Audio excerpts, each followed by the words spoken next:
Hello mga mamis at daddies, Dr. Ato Basco po, your friendly pediatrician online. Ngayon, panahon na naman ng trangkaso pero ang ating kinakatakutan ay yung mga talagang nakakamatay na mga sakit.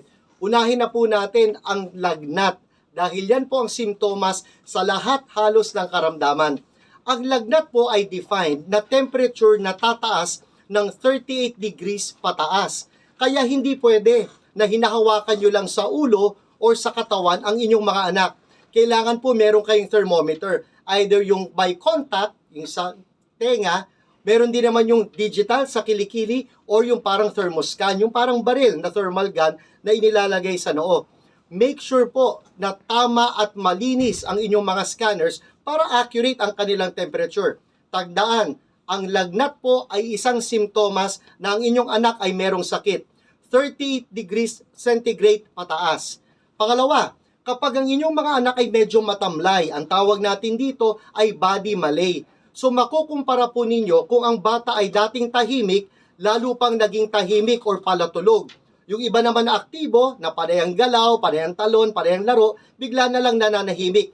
Alam nyo tuloy na may sakit ang inyong mga anak. Lagnat, walang gana, piti po sa pagkain. Dati ang mga bata kumakain or di naman kaya pihikan. Pero ngayon, nag-decrease ang kanilang appetite.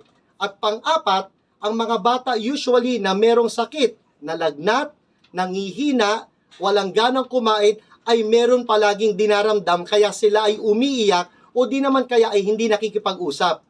Ito po ang apat na simptomas na very common po sa mga sakit na trangkaso, dengue at sa COVID. Pero ano po ang kaibahan ng mga sakit na ito? Ang trangkaso or seasonal flu ay meron pong bakuna na ibinibigay sa atin pong mga doctors na pediatrician. Ang COVID ay meron din pong bakunang ibinibigay ng libre sa ating mga local government units or sa ating mga health centers. Pero ang dengue ay wala pong bakuna. Kaya ang suma total, kapag kayo ay may pagkakataon na magpabakuna kontra sa trangkaso at kontra sa COVID, kahit ano pa ang inyong edad, sana po ay magpabakuna na kayo. Ang dengue ay maiiwasan sa paglinis ng kapaligiran, pero ang COVID at trangkaso, bakuna lamang ang kailangan. Dr. Ato Basco po, your friendly pediatrician online.